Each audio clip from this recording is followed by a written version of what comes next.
What's up guys, my name is George and welcome back to my channel. Today we're going to be talking to Brian Wampler about his Pinnacle Deluxe V2. But first, let's plug this thing in and see how it sounds.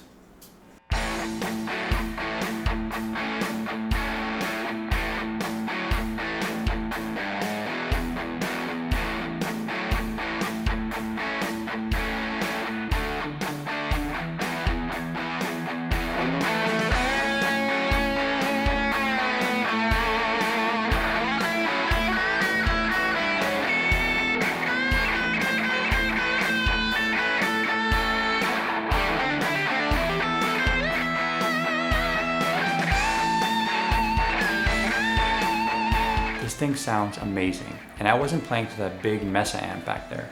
I was playing to that little Blues Junior.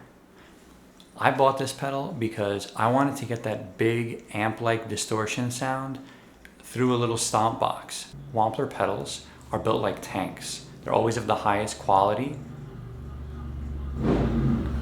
Motorcycle. Let me start off by saying that all Wampler pedals I've played are built like tanks and sound amazing. The Pinnacle is a distortion and a boost in one. Let's take a look at the Pinnacle and see what he packed on here. So one of the things that I like most about it is that you have a full EQ. So not enough bass, just crank up that bass knob. Want to cut through more? Add some mids. So that's really cool. You have a full 3-band EQ. And you have your volume knob over here, a gain knob up here, and then a level for your boost. Another cool thing is that he retains this from all the versions of his Pinnacle. He has a modern and a vintage switch. So this thing's gonna work with any type of amp or guitar because you can fine tune it the way that you want it. You have a full EQ, you have that voicing switch, the modern vintage. So whatever rig you're running, you can get a good sound out of this because there's so much that you can tweak with it. One of the new features for the Pinnacle V2 is this little sag switch on the side. The sag switch takes some compression out of it and tightens up the sound a little bit. One thing that I was always confused about when using this pedal was this little boost and gain switch here. That didn't make a lot of sense to me, so I had to ask Brian to see what the deal with that switch was. Okay, now that boost gain little selector switch. What that's doing, it's actually changing the resistance on the source pin of a mu amp, of two mu amps. So two of the gain stages is changing the source pin there. So that's going to do a few different things. One, it's going to change kind of the frequency a bit of like that gain stage a bit. It's also going to give it a lot more gain, less headroom, which is going to make it clip more. It's going to make it distort more.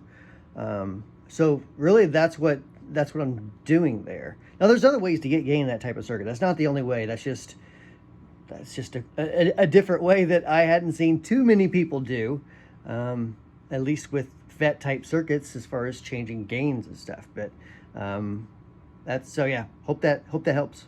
One of the things I like most about Brian and what he does at Wampler is that they're not happy with just having success with a pedal. Take the Pinnacle for example. It was a wildly successful pedal, and then he came out with the Pinnacle Deluxe, and now the Pinnacle Deluxe V2. This pedal has been praised. I mean, Eddie Van Halen's own guitar tech said that this is the pedal to get closest to the Brown sound. I'd have to agree. A lot of brands have the if it's not broke, don't fix it mentality, and that can be good, but I really like the fact that Brian pushes the envelope and will add to something that's successful to make it even better. I thought that this was an interesting strategy, and I asked him about it. I wanted to know why would you change something that's already so successful? Well, with the Pinnacle Deluxe, I mean, we did change it quite a bit. Over time, I mean, we added circuitry. So like with the Deluxe, the newest Deluxe, we added like a tube screamer circuit on the right switch. And of course, it still has a boost switch, which the old one did. So, I mean, I think we're adding to it rather than changing it. The core structure of the circuit is still the same. There's been some other circuits we've messed with, like tube screamer type stuff. And I mean, honestly, I just like taking a cool circuit and seeing like, what kind of things can I do to this that I haven't seen others do, and something that's still cool and something that still makes people want to pick it up and play. That's really, at the end of the day, that's really my goal is I want to make something that's going to make someone plug their guitar into it and want to play it. I want to thank Brian so much. As a small YouTube channel, he didn't have to come on here and answer my questions, but he did. And I think that speaks a lot to the kind of guy that he is. If you like this pedal or want to check out any of the Wampler pedals, the link to his website will be in the description below.